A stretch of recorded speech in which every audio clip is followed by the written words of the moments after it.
Start करो अपन. Good morning to all. In last lecture we have studied viscosity, then viscosity के units and related to viscosity some problems हम लोगों ने solve किए. In today's lecture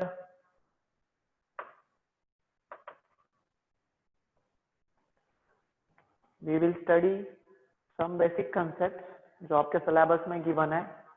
All theoretical concepts है. इसके related to this concept के related to कोई problems या कोई derivations नहीं है. Just ये theoretical concept है. 2-4 मार्क्स के लिए थियरी में कभी कभी पूछ लेते हैं. तो वो पॉइंट्स मैंने बोर्ड पे लिखे हैं. सब लोगों को बोर्ड आई थिंक तो दिख रहा होगा. First point is compressibility and bulk modulus. Bulk modulus is denoted by small K, bracket में लिखा हुआ है.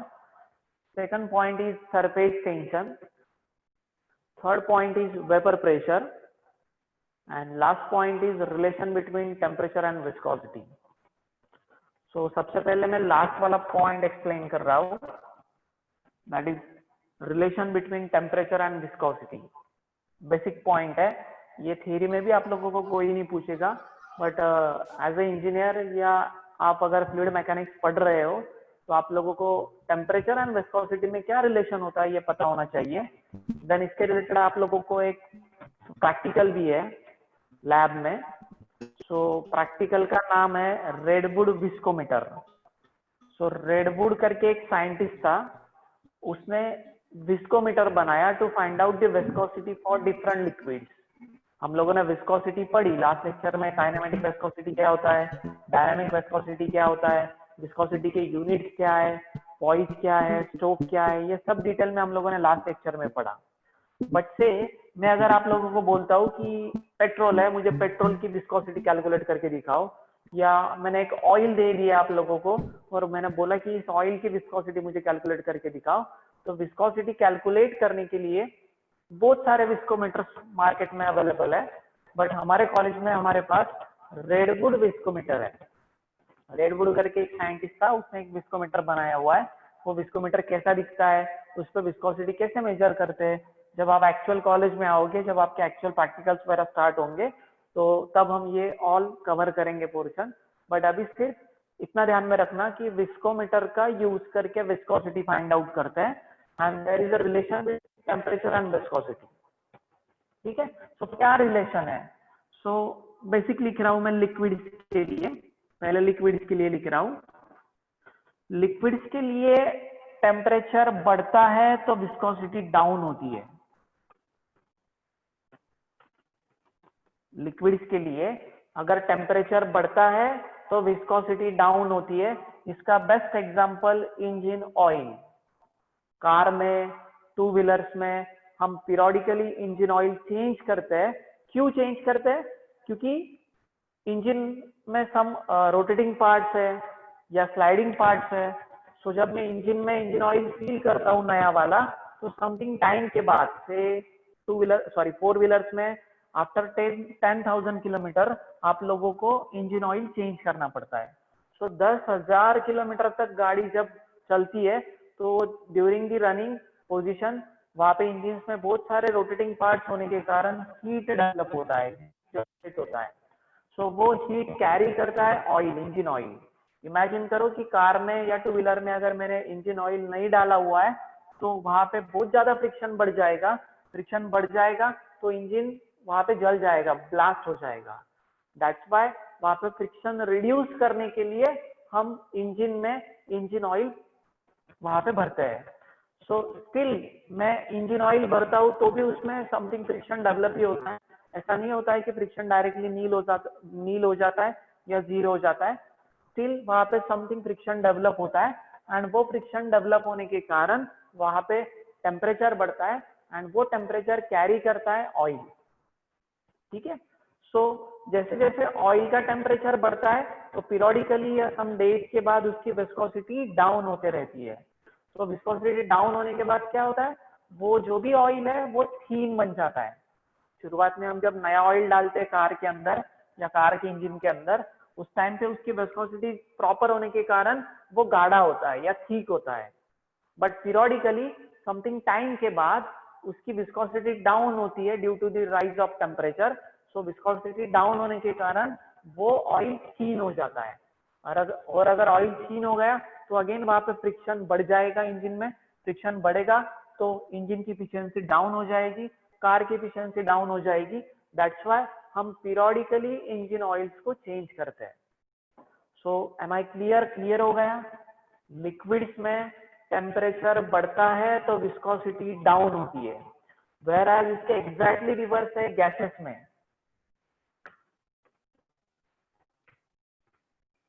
इसके एग्जैक्टली रिवर्स है गैसेस में। गैसेस की दैट मीन्स एयर की या जितने भी गैसेस है उन गैसेस की अगर मैं टेम्परेचर बढ़ाता हूं तो उनकी विस्कोसिटी भी बढ़ती है। सो हमें गैसेस पे कॉन्सेंट्रेट नहीं करना है, हमें कॉन्सेंट्रेट करना है लिक्विड्स के ऊपर। सो प्लीज करके बेसिक हमेशा ध्यान में रखना, कोई भी एग्जामिनर आप लोगों को पूछ सकता है कि what is the relation between temperature and viscosity.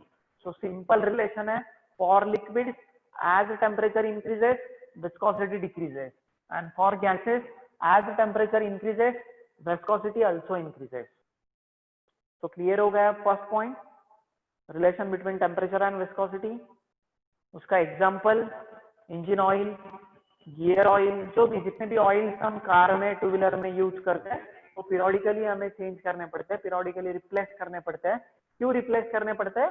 क्योंकि उनकी विस्कोसिटी रिड्यूस होती है। तो विस्कोसिटी क्यों रिड्यूस होता है? क्योंकि हर एक इंजन में, हर एक टू व्हीलर में, हर एक फोर व्हीलर में जहां पे हम ऑयल यूज करते हैं वहां पे एक तो रोटेटिंग पार्ट्स होते हैं या तो फिर स्लाइडिंग पार्ट्स होते हैं। तो रोटेटिंग पार्ट, स्लाइडिंग पार्ट्स होने के कारण वहां पे फ्रिक्शन डेवलप होता है एंड टेम्परेचर भी डेवलप होता है या टेम्परेचर बढ़ता है। तो I think so first topic clear हो गया होगा।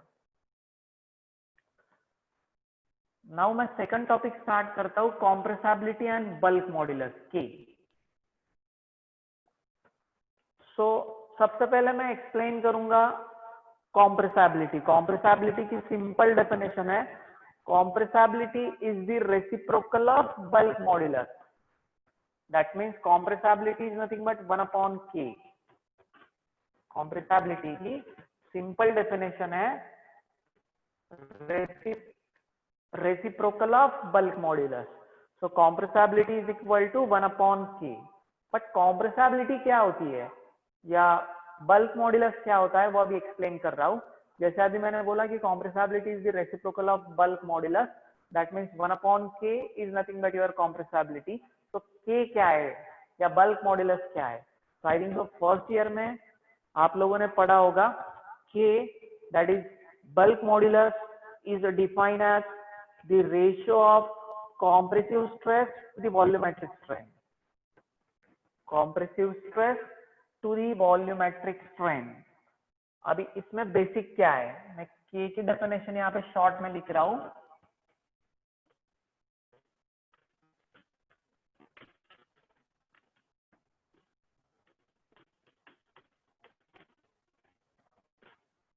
compressive stress to the volumetric strain is nothing but your bulk modulus, and reciprocal of bulk modulus is nothing but your compressibility। so stress, simple stress आप लोगों ने पढ़ा होगा, that is internal resistive force per unit area is nothing but your stress। stress can be calculated by using formula force upon area, या आप calculate करते हो load upon area से। so similarly कॉम्प्रेसिव फोर्सेस के कारण जो stress develop होगा that is nothing but your compressive stress. So that is nothing but compressive force per unit area is nothing but your compressive stresses. And what is volumetric strain? पहले मैं strain explain करके देता हूँ। What is strain? Strain is nothing but your change in dimension पर unit original dimension. कोई भी body में हमेशा ध्यान में रखना, जब तक स्ट्रेस डेवलप नहीं होता तब तक स्ट्रेन डेवलप नहीं होगा। दैट मीन्स एक्सटर्नली जब तक मैं कोई भी फोर्स बॉडी के ऊपर अप्लाई नहीं करता तब तक बॉडी में स्ट्रेस डेवलप नहीं होगा, एंड अगर स्ट्रेस नहीं डेवलप होगा तो फिर स्ट्रेन भी नहीं डेवलप होगा। सिंपल इमेजिन करो कि आपके पास मोबाइल है, मोबाइल फोन को आप जब तक फोर्स नहीं लगाते तब तक मोबाइल फोन में स्ट्रेसेस डेवलप नहीं होंगे। इमेजिन करो कि मोबाइल फोन मैंने रख दिया है एक सरफेस के ऊपर, वो 10 साल तक भी उस सरफेस के ऊपर रहा तो उसके डायमेंशंस में कुछ भी चेंजेस नहीं आएंगे। वेयर एज उस मोबाइल को अगर आप कोई फोर्स लगा रहे हो, इमेजिन करो कि मैं मोबाइल को हाथों से ऐसा खींच रहा हूँ, बहुत ज्यादा फोर्स लगा रहा हूँ, तो उस मोबाइल में स्ट्रेस डेवलप होगा। और बहुत ज्यादा फोर्स अगर लगाऊंगा तो उस बॉडी के डायमेंशन चेंज हो जाएंगे, मे बी मोबाइल ब्रेक हो जाएगा। सो मोबाइल के डायमेंशन चेंज हो गए, दैट मीन्स उसमें स्ट्रेन डेवलप हुआ।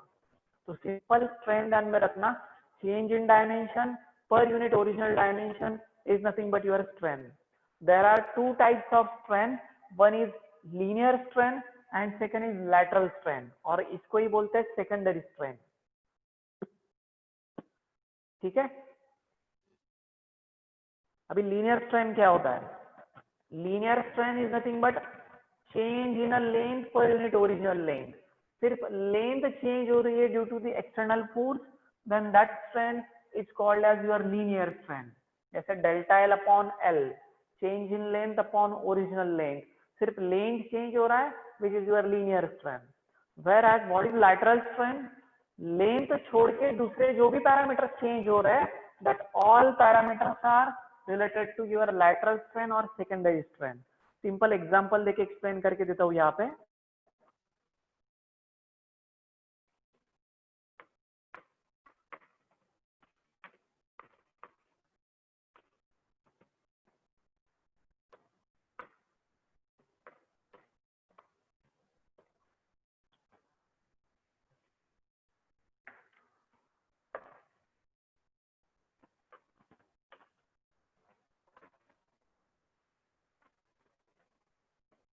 ये एक रेड कलर के राउंड में मैंने एक रॉड निकाला हुआ है, रॉड है या बार है, and that bar is subjected to force P।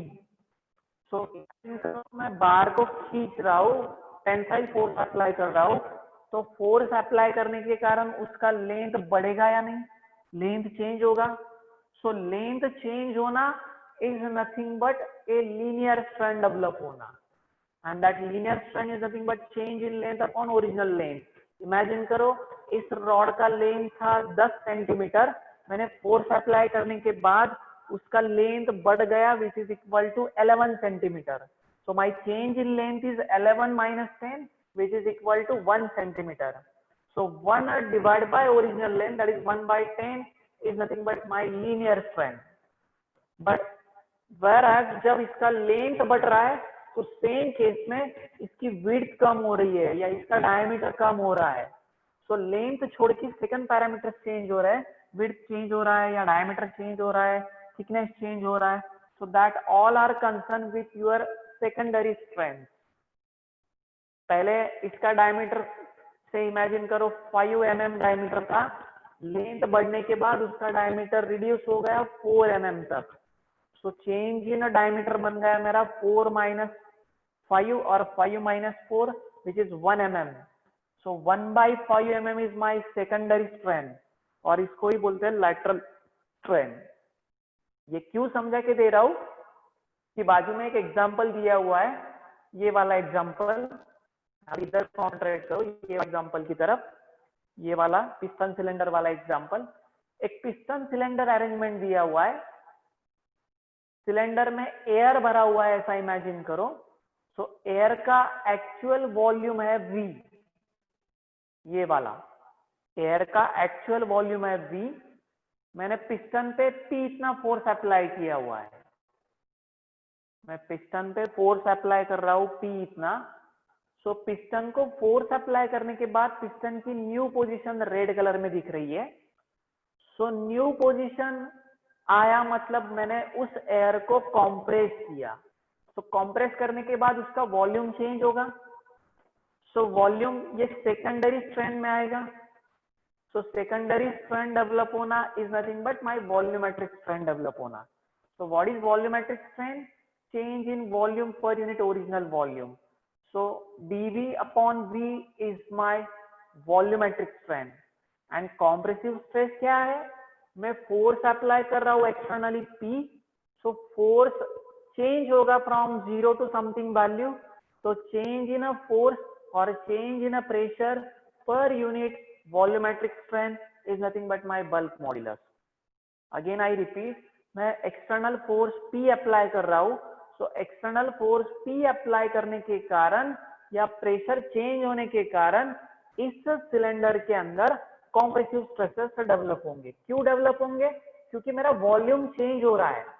पहले पिस्टन की पोजीशन यहां तक थी, अभी पिस्टन की पोजीशन यहां पर है।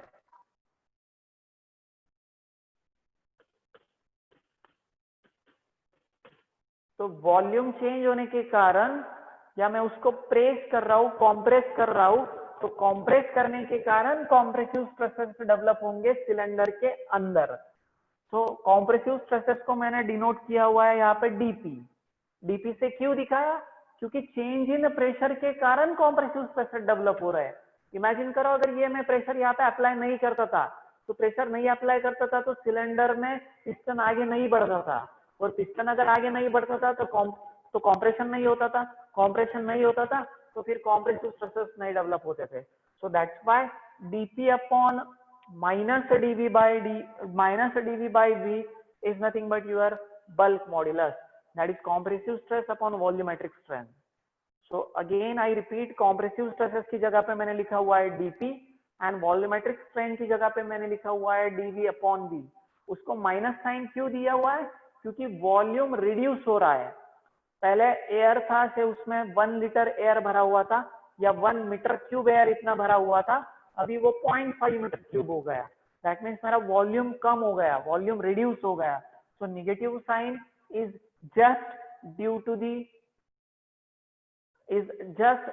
दी लेस ऑफ वॉल्यूम, या वॉल्यूम रिड्यूस हो रहा है, दैट्स व्हाई वहां पे मैंने नेगेटिव साइन दिया हुआ है। तो am I clear? Bulk modulus, compressive stress upon volumetric strain. Compressive stress की जगह पे लिखा मैंने डीपी, वॉल्यूमेट्रिक स्ट्रेन की जगह पे लिखा मैंने minus dV upon V. Then उसको ही सिंप्लीफाई किया हुआ है, वी नीचे है डिनोमिनेटर में तो वो ऊपर जाएगा एंड मल्टीप्लाइड बन जाएगा, तो K becomes minus dP upon dV into V and 1 upon K is nothing but your compressibility.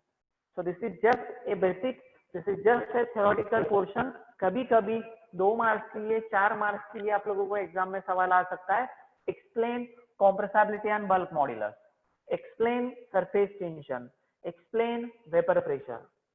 so ये टॉपिक क्लियर हो गया? Any doubt? compressibility में एनी डाउट होगा तो चैट में लिखो या फिर बोल सकते हो।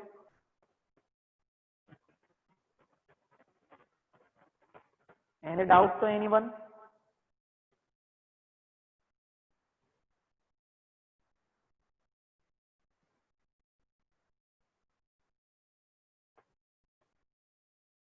Aniket Patil sir, you are not audible. आवाज येत नाही का रे माझा? सर स्टार्टिंगला नाही येत होता। स्टार्टिंगला येत नव्हता, आता येतोय क्लिअर? आता क्लिअर आहे सर। ओके, कॉम्प्रेसिबिलिटी आणि बल्क मॉड्यूलस समजलं?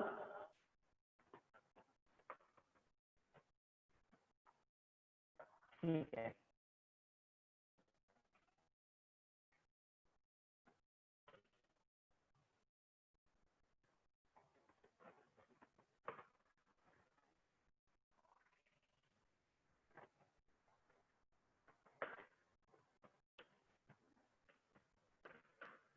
अभी मैं नेक्स्ट टॉपिक की तरफ जाता हूँ, which is surface tension. I think so surface tension आप लोगों ने 12th में भी पढ़ा होगा या फर्स्ट ईयर में भी फिजिक्स में पढ़ा होगा कि सरफेस टेंशन क्या होता है। बहुत जगह पे आप लोगों ने ऐसी कुछ डायग्राम देखी होंगी, मैं यहाँ पे ड्रॉ करके दिखा रहा हूँ।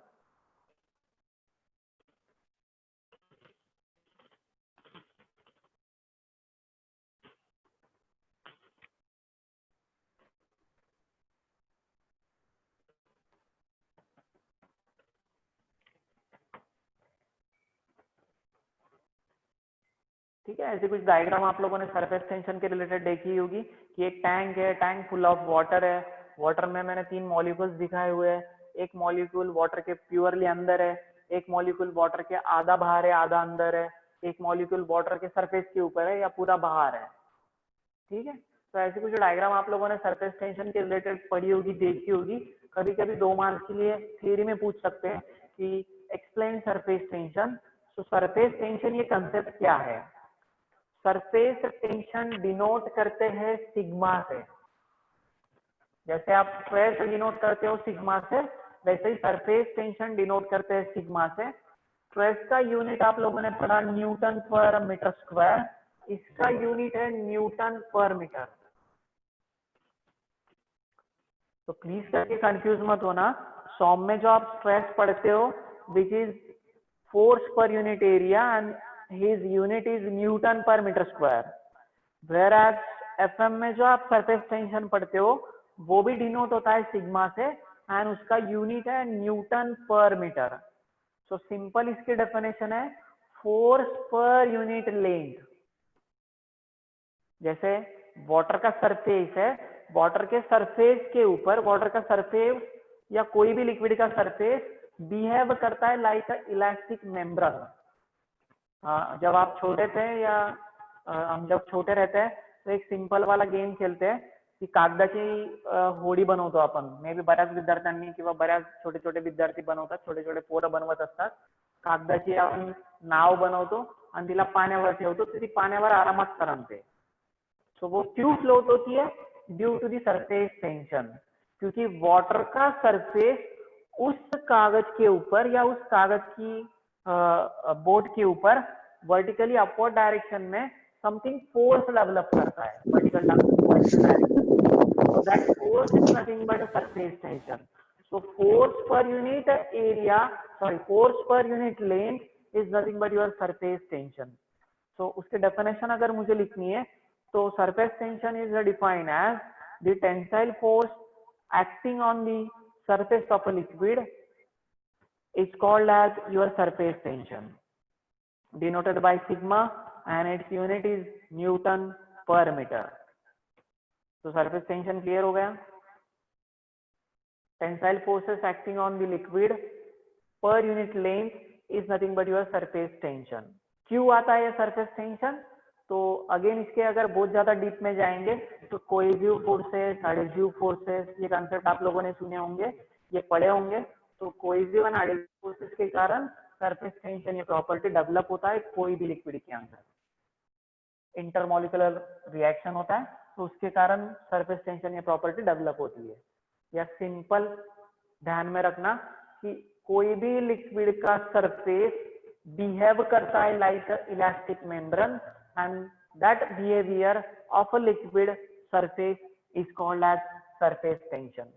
टेक्निकली और simply it's definition is tensile forces per unit length is nothing but your surface tension denoted by sigma and its unit is Newton per meter.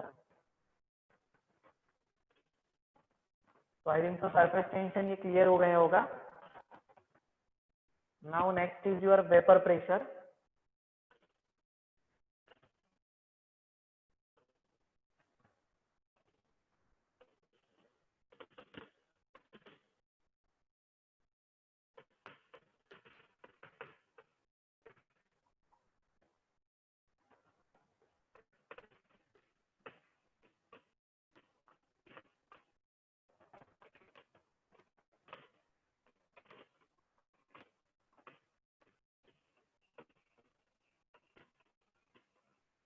अभी ये वेपर प्रेशर क्या है, एक छोटी सी डायग्राम मैंने वहां पे निकाली हुई है, स्मॉल डायग्राम, उससे मैं एक्सप्लेन कर रहा हूँ। वेपर प्रेशर, उसके नाम में उसका मतलब है वेपर। अभी वेपर क्या होता है exactly? Vapour is nothing but change of state, मतलब लिक्विड की जो भी स्टेट है वो चेंज होगी from liquid to gaseous state, या लिक्विड का स्टेट चेंज होना from liquid to gaseous state is known as your vaporisation. Exactly क्या होता है? एक डायग्राम में मैंने एक ये कुकर ऐसा इमेजिन करो, मैंने कुकर को पैक करके रखा हुआ है एंड कुकर या कोई कंटेनर है पैक वाला, उस कंटेनर में हाफ पोर्शन तक मैंने वाटर भर के रखा हुआ है एंड उस वाटर को मैं हीट कर रहा हूँ। तो वाटर का टेम्परेचर जब 100 के ऊपर चला जाएगा, सब लोगों को पता है कि वाटर का बॉइलिंग पॉइंट है 100 डिग्री सेंटीग्रेड। तो वाटर का टेम्परेचर 100 डिग्री सेंटीग्रेड के ऊपर जाने के बाद वाटर का स्टेट चेंज होगा फ्रॉम लिक्विड टू वेपर, उसमें से वेपर बाहर निकलना स्टार्ट हो जाएगा and that process is called as your vaporisation process. अभी ये वेपर्स जो भी ऊपर की साइड में, वाटर सरफेस के ऊपर की साइड में कलेक्ट होंगे, बट ऑब्वियस वो प्रेशर डेवलप करेंगे ऊपर की साइड में and that pressure is nothing but your vapour pressure. एक इमेजिन करो कि मैंने कुकर में वाटर भर के रखा हुआ है एंड उस कुकर को बहुत ज्यादा हीट कर रहा हूँ, उस वाटर को बहुत ज्यादा हीट कर रहा हूँ एंड से आपका सेफ्टी वॉल, दैट मीन्स जिसको हम मराठी में शिट्टी बोलते हैं, वो अगर खराब है तो क्या होगा, वो कुकर का ब्लास्ट भी हो सकता है या फिर वो कुकर का ढक्कन जो भी है वो ऑटोमेटिकली ओपन भी हो सकता है। सो कुकर में जो भी सेफ्टी वॉल होता है जिसको हम शिट्टी बोलते हैं, वो समथिंग पीरियड के बाद ऑटोमेटिकली अप क्यों होती है, क्योंकि कुकर के अंदर वेपर प्रेशर डेवलप होता है एंड वो vapour pressure certain safety value के ऊपर गया तो ऑटोमेटिकली कुकर का जो भी सेफ्टी वॉल है वो ओपन हो जाता है, दैट मीन्स वो शिट्टी लिफ्ट हो जाती है एंड उस प्रेशर को रिलीज कर देती है। So that is nothing but your concept of vapour pressure. So vapor pressure is nothing but what?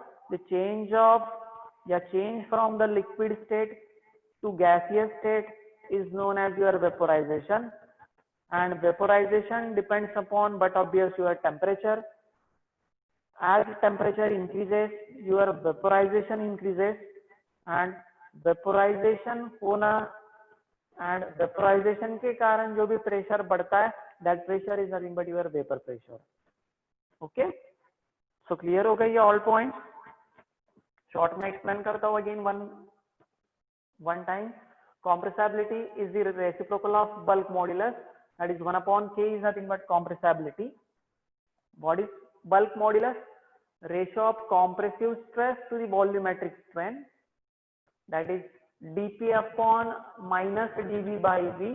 Minus sign क्यों लिया, पिस्टन सिलेंडर अरेंजमेंट के अंदर वहां पे प्रेशर रिड्यूस, सॉरी प्रेशर बढ़ने के कारण उसका जो भी वॉल्यूम है वो रिड्यूस होता है, सो दैट्स व्हाई मैंने माइनस डीवी बाय वी लिया था। So dP upon minus dV by V is nothing but your bulk modulus and reciprocal of bulk modulus is nothing but compressibility. What is surface tension? Tensile forces acting on the surface of a liquid per unit length is nothing but your surface tension denoted by sigma.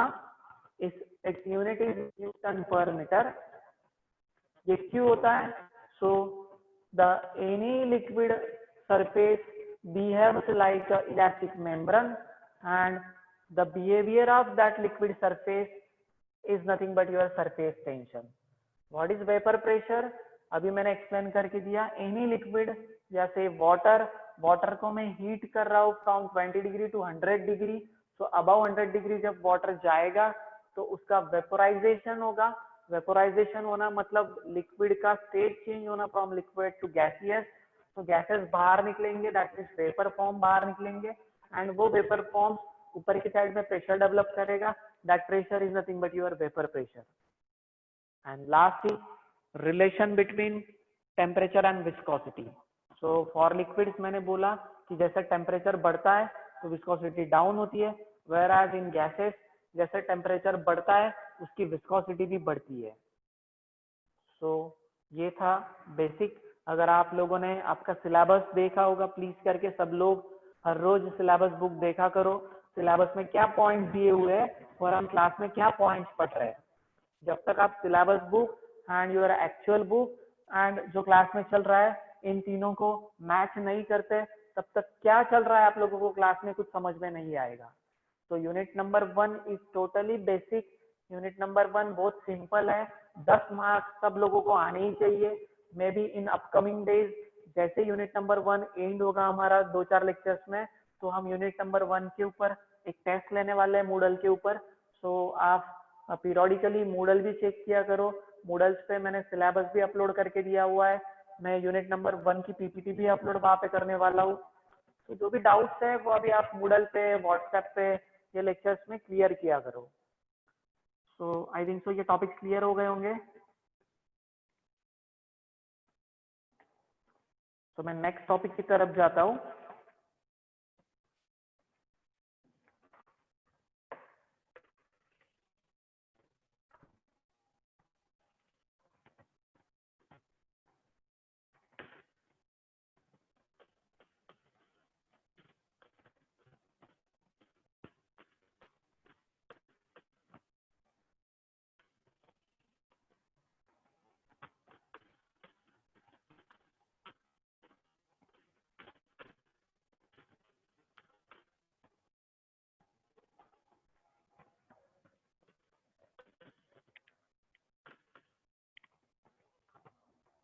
Next unit number 1 में आप लोगों को दो ही derivations है. First is related to Pascal's law and second derivation is related to hydrostatic law.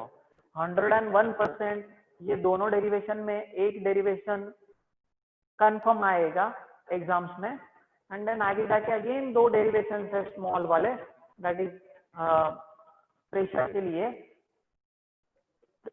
Different types of pressure on different types of surface. So आगे जाके मैं वो पढ़ाऊंगा तब अगेन क्लियर करके दूंगा. बट ये दो बेसिक डेरिवेशंस आपके सिलेबस में है. First is Pascal's law and second is your hydrostatic law. तो I think so hydrostatic law ये आप लोगों के लिए नया होगा, ये आप लोगों ने अभी तक नहीं पढ़ा होगा, बट पास्कल्स लॉ में भी सुना होगा या किधर तो रीड किया होगा. एनीवन, किसी को पता है कि व्हाट इज पास्कल्स लॉ या किसके रिलेटेड है वो? एनीवन?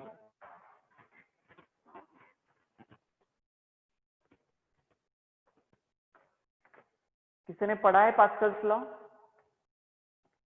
नहीं. भावेश? नाही. तू याचा अर्थ काय होतो भाऊ?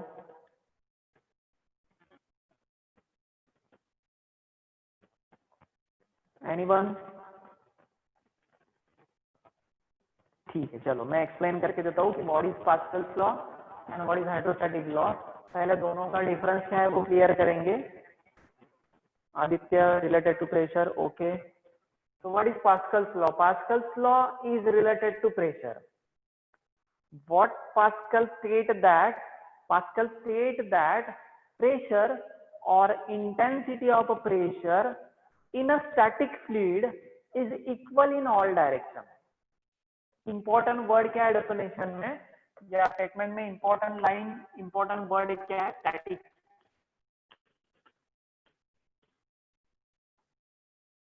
Pressure or intensity of a pressure at a point in a static fluid is equal in all direction. I repeat again, please करके ध्यान में रखना. Unit number 1 is totally related to fluid statics. Unit number 1 में हम जितना भी concept पढ़ने वाले हैं, जितने भी पैरामीटर्स पढ़ने वाले, all are related to fluid statics only. Very first lecture में मैंने what is the difference between fluid statics, kinematics and dynamics पढ़ाया था. सिलेबस भी एक्सप्लेन करके दिया था. उसमें मैंने बोला था कि फ्लूइड स्टैटिक्स अलग है, फ्लूइड काइनेमैटिक्स अलग है एंड फ्लूइड डायनामिक्स अलग है. सो यूनिट नंबर 1 में हम पूरा फ्लूइड स्टैटिक पढ़ रहे हैं. यूनिट नंबर 2 में हम फ्लूइड काइनेमैटिक्स पढ़ेंगे एंड यूनिट नंबर 3 में हम फ्लूइड डायनामिक्स पढ़ेंगे. ठीक है. So Pascal's law and hydrostatic law दोनों आर रिलेटेड टू स्टैटिक या स्टेडी स्टेट ओनली. वाटर भरा हुआ है टैंक में तो ही पास्कल्स लॉ एप्लीकेबल होगा, तो ही हाइड्रोस्टैटिक लॉ एप्लीकेबल होगा. वाटर फ्लो हो रहा है पाइपलाइन में से, तो in that case Pascal's law and hydrostatic law ये दोनों एप्लीकेबल नहीं है. So again I repeat this statement. Pressure और intensity of a pressure at a point in a static fluid is equal in all direction. Best example, हर एक के घर पे वाटर टैंक होती है 1000 लीटर की, 2000 लीटर की, 5000 लीटर की. सो उस टैंक में हम वाटर स्टोर करके रखते हैं. उस टैंक में से वाटर फ्लो नहीं होता है. ठीक है. वाटर वहां पे मोशन में नहीं रहता है, वो स्टेडी स्टेट में रहता है, स्टैटिक कंडीशन में रहता है. सो वाटर टैंक के अंदर एट अ पॉइंट, कोई भी पॉइंट अगर मैं लूंगा तो उस पॉइंट पे इंटेंसिटी ऑफ प्रेशर इक्वल रहती है. ये बोलता है पास्कल्स लॉ. ठीक है. सो स्टेटमेंट क्लियर हो गया. डायग्राम निकाल के एक्सप्लेन करता हूं.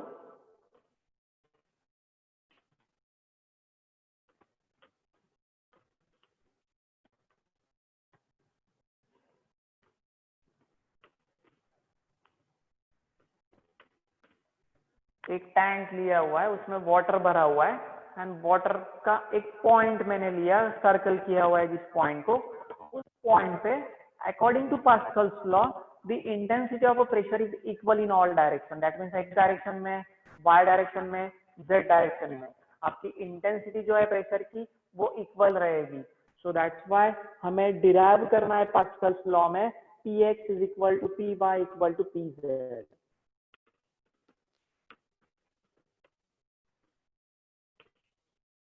ये हमें डिराइव करना है पास्कल्स लॉ के लिए। तो पास्कल्स लॉ का स्टेटमेंट क्लियर हो गया। Intensity of pressure is equal in all direction, that is Px is equal to Py is equal to Pz। ये हमें प्रूव करना है, ये डिराइव करना है। डेरिवेशन में बाद में स्टार्ट करूंगा, पहले स्टेटमेंट क्लियर हो गया। It states that the pressure or intensity of a pressure at a point in a static fluid is equal in all directions। Static ये वर्ड अगर आप भूल जाते हो पास्कल्स लॉ में लिखना तो वो स्टेटमेंट गलत है, आप लोगों को 0 मार्क्स आएंगे। स्टैटिक फ्लूइड में ही ये लॉ एप्लीकेबल है। अगर फ्लूइड फ्लो हो रहा है पाइपलाइन में से, so in that case intensity of pressure equal नहीं रहेगा ऑल पॉइंट पे। तो प्लीज करके ध्यान में रखना। नाउ सेकंड लॉ का स्टेटमेंट में एक्सप्लेन कर रहा हूं, दैट इज हाइड्रोस्टैटिक लॉ। अब ये हाइड्रोस्टैटिक लॉ क्या है? हाइड्रोस्टैटिक लॉ एक्सप्लेन करने से पहले एक सिंपल एग्जांपल मैं आप लोगों को बोलता हूं, एक्सप्लेन करके देता हूं एग्जांपल। वो पहले एग्जांपल को अंडरस्टैंड करो एंड देन फिर हम आगे बढ़ते हैं। बहुत सारे स्टूडेंट स्विमिंग के लिए स्विमिंग टँक में जाते होंगे, राइट? जातात का स्टूडेंट स्विमिंग करायला? कोणी जातं स्विमिंग टँक मध्ये? आतापर्यंत कोणी पोहलेलं आहे का स्विमिंग टँक मध्ये? Anyone? Yes, sir. Yes, sir. Yes sir. Dnyaneshwar Desale, yes sir. Okay. ज्यावेळेस तुम्ही स्विमिंग टँक मध्ये स्विमिंग करत असता, असं इमॅजिन करा की स्विमिंग टँक हा 10 फूट खोल आहे आणि तुम्ही वॉटरच्या वरच्या सरफेसला स्विमिंग करता आहात. काही वेळानंतर तुम्ही स्विमिंग करता करता स्विमिंग टँकच्या बॉटम साइडला गेलात, म्हणजे खाली गेलात. 10 फूट खोल टँक आहे, खाली चालले गेले तुम्ही. तर तुमच्या बॅक सरफेसवर येणारा जो प्रेशर असतो तो जास्त असतो की कमी असतो? एनीवन? कमी असतो sir.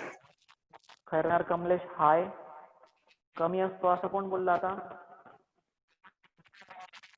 हा बोल मित्रा, कमी असतो. चालेल मला उत्तर. कोण बोललं? मी डाऊट क्लिअर करतो मग. हाय असतो सर. हाय असतो. बाकीचे म्हणतायत कमी असतो. नाही, जसं जसं बॉटम मध्ये जातो आपण समुद्र, सगळं काही प्रेशर वाढत जातो बॉडीवर. Same sir. हाय असतो. लो असतो प्रशांत पाटील. ओके प्रशांत पाटील, मी एक्सप्लेन करतो. स्विमिंग टँक मध्ये जर आपण वरच्या साइड पासून जसं जसं खाली जाऊ, खोल जाऊ, तसं बट ऑब्वियस प्रेशरची इंटेन्सिटी वाढणार आहे. ती कमी कसं काय होईल? जर इंटेन्सिटी ऑफ प्रेशर खाली गेल्यानंतर कमी झाली असती तर आपण समुद्रामध्ये किती खाली जाऊ शकलो असतो आरामात. पण असं होतं का? अजूनपर्यंत माणूस समुद्राच्या पूर्ण तळाला काही पॉइंटला पोहोचू शकलेला नाहीये. का नाही पोहोचू शकलेला आहे? कारण इंटेन्सिटी ऑफ प्रेशर वाढत जाते. जसं जसं मी पाण्याच्या खाली खाली खाली खाली जाईल तसं तसं माझ्या बॅक सरफेसवर येणारा इंटेन्सिटी ऑफ प्रेशर हा वाढत असतो. जर तो वाढला नसता किंवा कमी झाला नसता, कॉन्स्टंट राहिला असता, तर आपण स्विमिंग टँक मध्ये वरच्या साईडला पोहत असताना जे फिलिंग आपल्याला येईल किंवा जितके इझिली आपण वरती पोहू शकू तेवढेच इझिली आपण खाली पण पोहू शकलो असतो. म्हणून आपण पाहिजे तितक्या खोलीपर्यंत जाऊ शकलो असतो समुद्रामध्ये. पण तसं पॉसिबल नाही होत. का? कारण इंटेन्सिटी ऑफ प्रेशर हा वाढत असतो. तर मग इंटेन्सिटी ऑफ प्रेशर हा पॉइंट बाय पॉइंट वाढत असतो, तर तो एक्झॅक्टली किती असतो किंवा तो जर मला कॅल्क्युलेट करायचा असेल तर मी कसा कॅल्क्युलेट करेल, हे करण्यासाठी हा हायड्रोस्टॅटिक लॉ आहे. असं इमॅजिन करा की हा एक स्विमिंग टँक आहे. मी इथे डायग्राम काढतोय.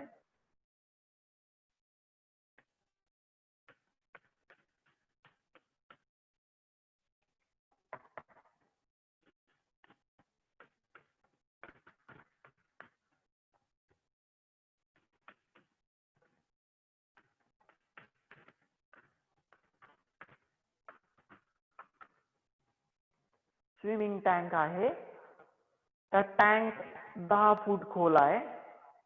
त्या 10 फुटाच्या टँक मध्ये मी 4 पॉइंट कन्सिडर केले, P1, P2, P3 आणि P4. आत्ताच आपण डिस्कस केलं आणि मी तुम्हाला सांगितलं की जसं जसं पाण्याच्या खाली आपण जाऊ तसं तसं इंटेन्सिटी ऑफ प्रेशर वाढेल. हे तर क्लिअर आहे.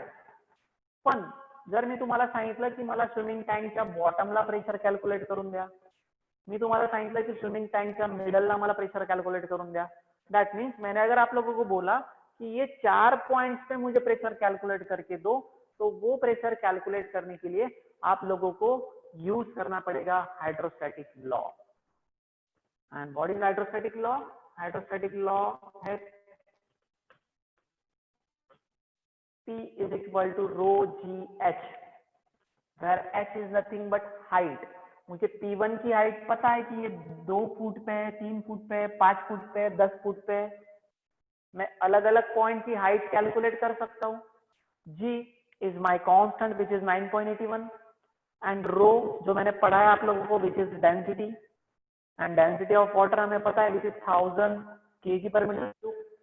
Similarly अभी अलग अलग इंडस्ट्री में अगर अलग अलग लिक्विड की टैंक्स होंगी एंड उस टैंक के प्रेशर से अगर आप लोगों को कैलकुलेट करना है तो आप ये फॉर्मूले का दैट मीन्स हाइड्रोस्टैटिक लॉ का यूज करके फॉर्मूला या सॉरी प्रेशर कैलकुलेट कर सकते हो. सर इसकी नीड क्या है, इसकी जरूरत क्यों है? हाइड्रोस्टैटिक लॉ की जरूरत कहाँ पे है, पास्कल्स लॉ की जरूरत कहाँ पे है, या पास्कल्स लॉ का एप्लीकेशन कहाँ पे है, हाइड्रोस्टैटिक लॉ का एप्लीकेशन कहाँ पे है? तो पास्कल्स लॉ का सबसे best application break.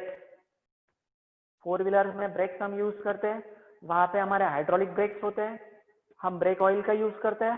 So oil that means hydro, मैं एयर का यूज करके ब्रेक्स अप्लाई कर रहा हूँ तो pneumatic breaks.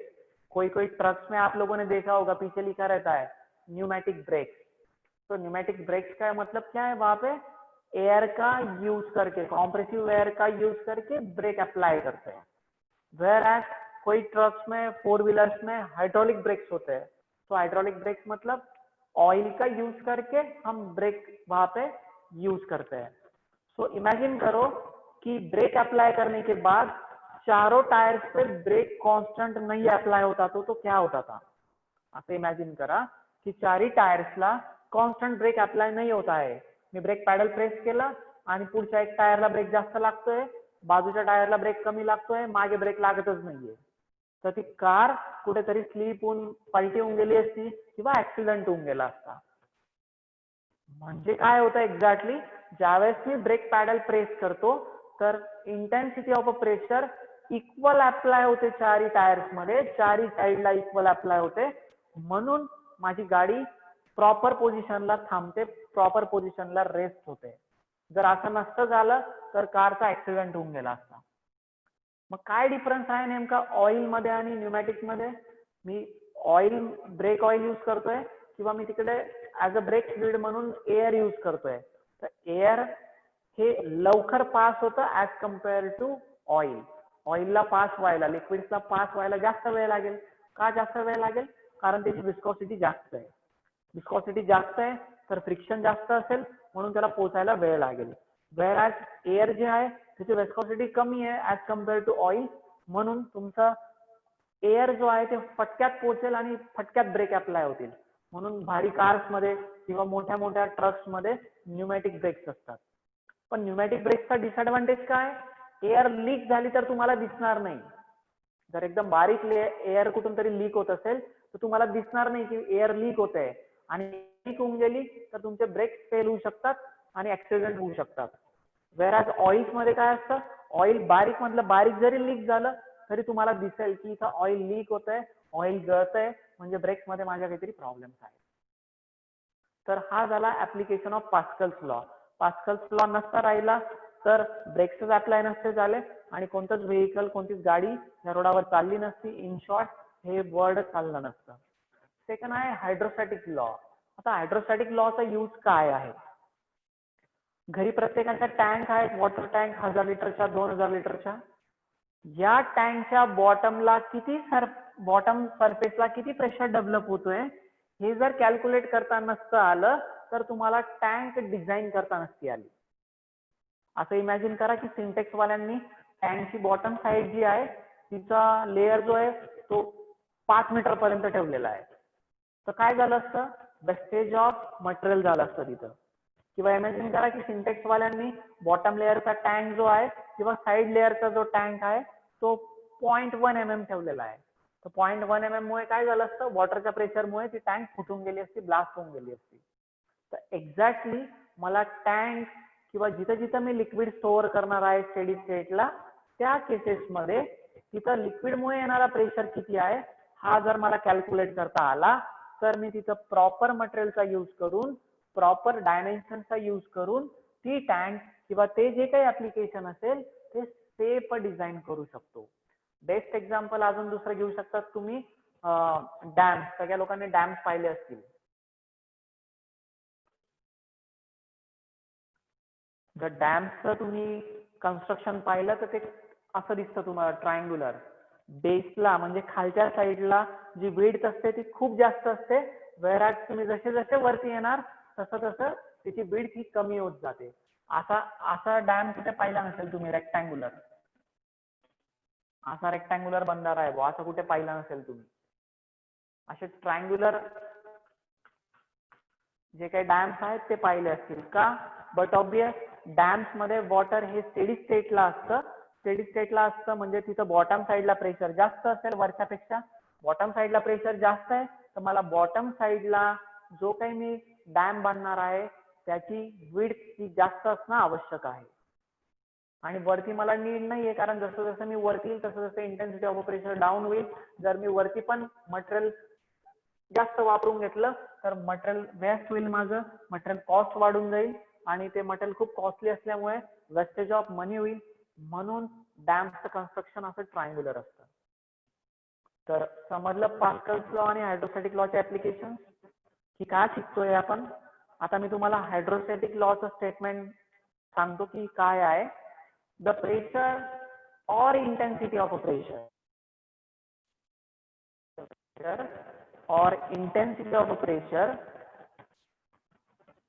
at a point in a static fluid in a vertically downward direction must be equal to specific weight at that point.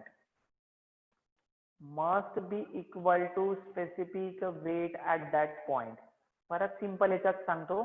The pressure or increase of pressure or change of pressure in a vertically downward direction must be equal to specific weight at that point. मला काय derive करायचंय?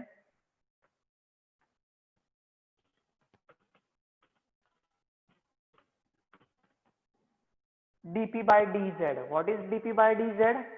Rate of change of pressure in a vertically downward direction or rate of increase of pressure in a vertically downward direction. आता dp by dz याचा अर्थ काय होतो? Rate of change of t with respect to z. With respect to z is nothing but direction. Vertically downward direction La z घेतलेला आहे त्यांनी. किंवा height तुम्ही z ने डिनोट करू शकता. dp by dh घ्या किंवा dp by dz घ्या. बुक मध्ये dp by dz घेतलेला आहे म्हणून आपण dp by dz घेऊ. So rate of increase of pressure or rate of change of pressure with respect to z direction must be equal to specific weight at that point. What is specific weight? Anyone? Specific weight काय असतं? Properties of fluid explain केलं होतं त्यावेळेस सांगितलं होतं. Weight upon mass. Weight upon anyone? Weight upon volume. Weight upon volume. Weight Weight upon density. volume. That is nothing but weight density. Specific Weight upon weight volume. म्हणजे काय? Weight density. आणि weight density मी denote केलेली आहे small w ने.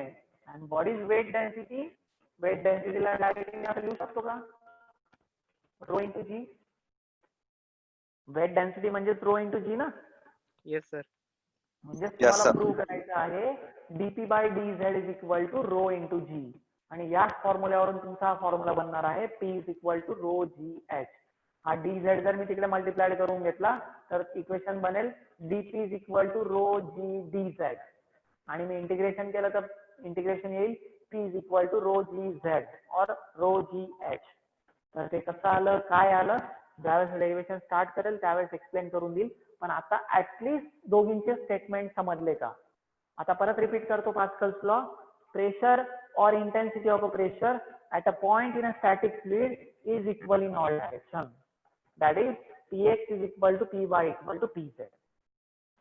Second, hydrostatic law. What is hydrostatic law?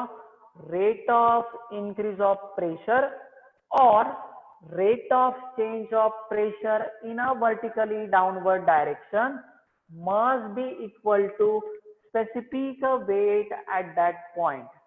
That means dP by dz is equal to small w. That means dP by dz is equal to rho g. ये हमें prove करना है. तर दोघी statement समजले, दोघींचे application समजले. Yes sir. ओके. तर आय थिंक सो आता 11 वाजून 5 मिनिटं झालेले आहेत. 5 मिनिटात माझं डेरिव्हेशन काही होणार नाही, किंवा स्टार्ट केलं तरी ते परत नेक्स्ट लेक्चरला नवीन समजावं लागेल. तर नेक्स्ट लेक्चरला आपण पास्कल्स लॉचं आधी डेरिव्हेशन स्टार्ट करू. ते संपल्यानंतर हायड्रोस्टॅटिक लॉचं डेरिव्हेशन घेऊ. दोघी डेरिव्हेशन झाल्यानंतर related to Pascal's law and related to hydrostatic law काही प्रॉब्लेम्स आहेत, आणि मग इथं तुमचं युनिट नंबर 1 संपेल. इतकाच सिलेबस आहे युनिट नंबर 1 चा. जर युनिट नंबर 1 चा सिलेबस तुम्ही पाहिला, बघा आज लेक्चर संपल्यानंतर, तर काय काय सिलेबस आहे. फ्लुइड काय असतं, फ्लुइडचे टाइप्स काय आहेत, प्रॉपर्टीज ऑफ फ्लुइड काय आहेत, प्रॉपर्टीज ऑफ फ्लुइड वरून तुमच्या विस्कॉसिटी काय, टाइप्स ऑफ विस्कॉसिटी कोणते आहेत, विस्कॉसिटीचे युनिट कोणते कोणते आहेत, पॉइज काय, स्टोक काय, कॉम्प्रेसिबिलिटी काय, वेपर प्रेशर काय, सरफेस टेन्शन काय, पास्कल्स लॉ काय, हायड्रोस्टॅटिक लॉ काय आहे, त्याच्या रिलेटेड प्रॉब्लेम्स आहेत. आणि शेवटचा अजून एक टॉपिक आहे, pressure measurement by using manometers. Different types of manometers, simple U tube manometer, differential U tube manometer, या मॅनोमीटरचा यूज करून प्रेशर कसं कॅल्क्युलेट करता, हा एक टॉपिक आहे. पण मॅनोमीटर्स ज्यावेळेस तुम्ही कॉलेजमध्ये येणार, ज्यावेळेस आपले कॉलेज ऍक्च्युअल स्टार्ट होईल, त्यावेळेस मी तुम्हाला लॅबमध्ये जाऊन मॅनोमीटरचा यूज करून प्रेशर कसं मेजर करतात हे दाखवेल. कारण त्याच्यावर तुम्हाला प्रॅक्टिकल पण आहे, स्टडी प्रॅक्टिकल ऑन मॅनोमीटर्स. तर त्याच्यामुळे तुम्ही ज्यावेळेस ऍक्च्युअल याल त्यावेळेस तो टॉपिक मी इथं कव्हर करून देईल. तर असं आजचं लेक्चर आपलं झालेलं आहे. कोणाला काही डाऊट असतील तर ते 2 मिनिटात विचारू शकतात.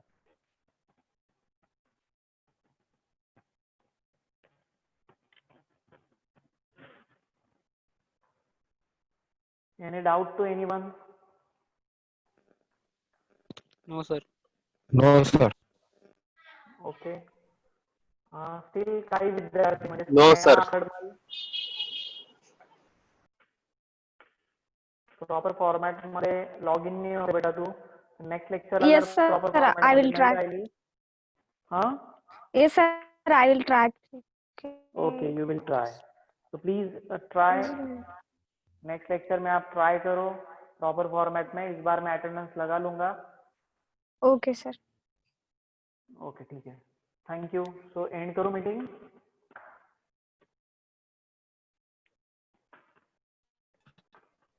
Yes, sir.